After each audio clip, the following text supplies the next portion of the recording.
ಸೇರಿ ರಾಜ್ಯದ ವಿವಿಧೆಡೆ ಲೋಕಾಯುಕ್ತ ದಾಳಿ. ಬೆಂಗಳೂರು ಸೇರಿ ರಾಜ್ಯದ ವಿವಿಧೆಡೆ ಬುಧವಾರ ಬೆಳ್ಳಂಬೆಳಗ್ಗೆ ಲೋಕಾಯುಕ್ತ ಅಧಿಕಾರಿಗಳು ದಾಳಿ ನಡೆಸಿದರು. ಒಟ್ಟು 8 ಅಧಿಕಾರಿಗಳ ಮನೆ ಮೇಲೆ ದಾಳಿ ಮಾಡಿ ಪರಿಶೀಲನೆ ನಡೆಸಲಾಗುತ್ತಿದೆ.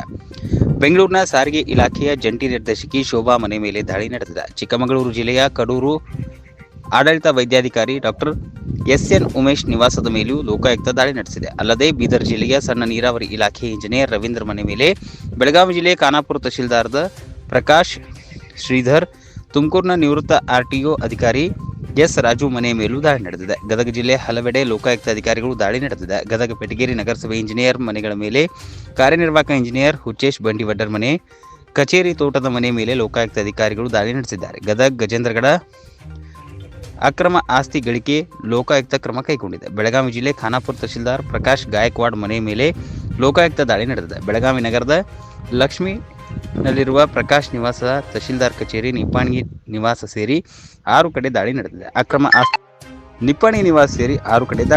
ಅಕ್ರಮ ಆಸ್ತಿ ಸಂಪಾದನೆ ಆರೋಪ ಹಿನ್ನೆಲೆ ಲೋಕಾಯುಕ್ತ ಅಧಿಕಾರಿ ಲೋಕಾಯುಕ್ತ ಎಸ್ಪಿ ಹನುಮಂತರಾಯಪ್ಪ ನೇತೃತ್ವದಲ್ಲಿ ದಾಳಿ ನಡೆಸಿದ್ದಾರೆ.